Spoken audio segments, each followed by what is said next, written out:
इस प्रेस वार्ता का आयोजन किया गया है। एक जो शनिवार में 10 तारीख में थाना सिकंदरपुर क्षेत्र में कुछ मानव अंग जिसमें 2 हाथ और 2 पैर थे वो मिले थे। उस घटना को शुरू से ही पुलिस ने बड़ी गंभीरता से लिया। जनपद के सभी अधिकारी, कई थानों के थाना अध्यक्ष, हमारी फील्ड यूनिट, ये सब वहाँ पे पहुँचे थे। आसपास प्रयास किया गया ये जानने का कि कोई गुमशुदगी या कोई अपहरण इत्यादि की घटना तो नहीं हुई थी।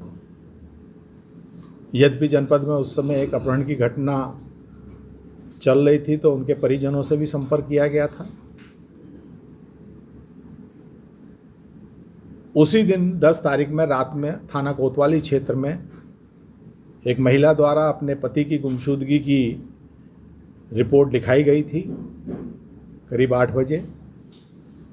उस रिपोर्ट में ये अंकित किया गया था कि उनके पति अपनी बेटी को लेने के लिए बक्सर रेलवे स्टेशन गए थे। उन्होंने पति का मोबाइल नंबर भी दिया था।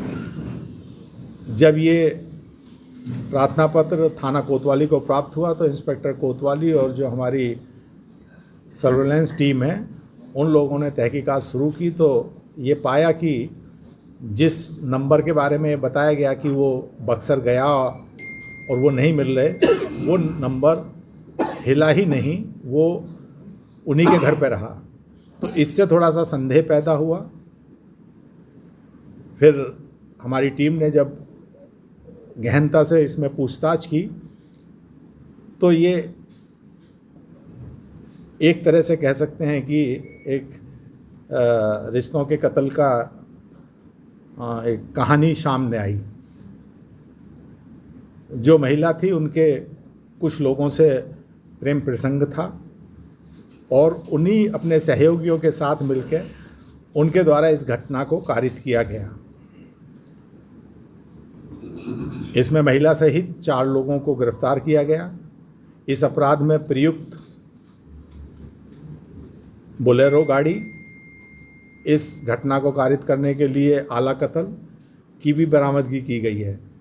और ये अपराधी इतने दुस्साहसिक भी थे, जब कल रात में हमारी चेकिंग चल रही थी तो एक टिप ऑफ मिला कि इनमें से 2 अपराधी बिहार भागने की तलाश में थे, अपना कोई सेफ स्थान पर जाने के लिए। जब इनकी घेराबंदी की गई तो इनके द्वारा पुलिस पे भी फायरिंग की गई। पुलिस द्वारा आत्मरक्षा में फायरिंग की गई तो एक अपराधी के उसमें घायल हुआ, गोली लगी। पूछताछ पे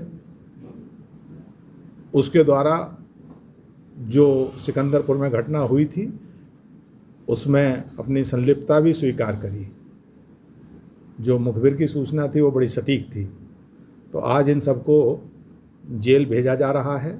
ये बहुत ही घृणित अपराध था, दुस्साहसिक भी था, जिसमें एक व्यक्ति के 6 टुकड़े कर दिए गए, 2 पैर 2 हाथ, जिन्हें ट्रांसपोर्ट करने के लिहाज से इनके द्वारा ऐसा कृत्य किया गया था।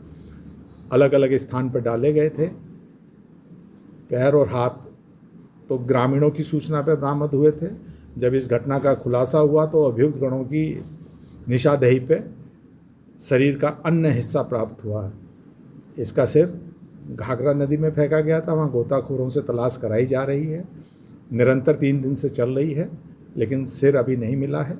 बाकी सारी चीज़ें इसमें जो भी वैधिक साक्ष्य हैं, क्योंकि इन सब की फॉरेंसिक टीम ने बड़ा मेहनत करके हर जगह का साइंटिफिक तरीके से एविडेंस कलेक्ट की गई है और जैसे जैसे चीज़ें बताई गई थी उसके अनुरूप सभी साक्ष्यों का संकलन करते हुए इन्हें जेल भेजा जा रहा है। सर क्या करते थे सर वो जिनकी हत्या हुई थी? जिनकी हत्या हुई है वो BRO से रिटायर्ड थे। 2023 में संभवतः वो रिटायर हुए थे और अपने परिवार के साथ रहते थे। इनकी 2 बेटियां थी। एक बेटी इनकी गाज़ियाबाद में संभवतः किसी प्राइवेट सेक्टर में नौकरी करती है, एक बेटी यहाँ रहती है।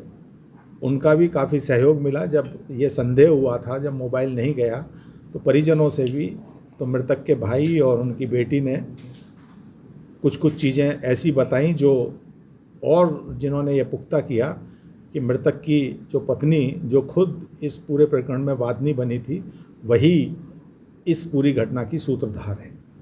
क्यों हत्या की गई सर? क्या कारण?